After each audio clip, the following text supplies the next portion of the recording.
અને હવે વાત બોટાદની કરીએ। ભેળસેળયુક્ત લાલ મરચાનો જથ્થો ઝડપાયો છે। જી હા, એસઓજી પોલીસે બાતમીના આધારે કાર્યવાહી કરી છે। જીઆઈડીસી વિસ્તારમાંથી પ્લોટ નંબર 24માંથી આ લાલ મરચાનો ભેળસેળયુક્ત જથ્થો ઝડપી પાડ્યો છે। જથ્થો ભરત દેગામનું હોવાનું બહાર આવ્યું છે। જો કે ફૂડ એન્ડ ડ્રગ્સ વિભાગને સાથે રાખીને રેડ કરવામાં આવી હતી, જેમાં ગેરકાયદે ભેળસેળયુક્ત લાલ મરચું મળી આવ્યું।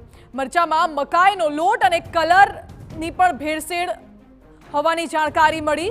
2438 કિલો મરચાના જથ્થા સાથે કુલ 4,87,600 રૂપિયાનો મુદ્દામાલ જપ્ત કરવામાં આવ્યો છે। એટલે મરચામાં થતી ભેળસેળ જોતા ફૂડ એન્ડ સેફ્ટી વિભાગને જાણ કરી તેઓની વિભાગની ટીમ અહીંયા આવી જતા જરૂરી સેમ્પલો મેળવી આગળની કાયદેસરની કાર્યવાહી હાથ ધરેલ છે તથા કુલ 2438 કિલોગ્રામ મરચું જપ્ત કરેલ છે, જેની કિંમત ₹4,87,000 જેવું થાય છે। અને આ કામગીરીમાં અમારી એસઓજીની ટીમ તથા સાયબર ક્રાઇમ પોલીસની ટીમ જોડાયેલ હતી।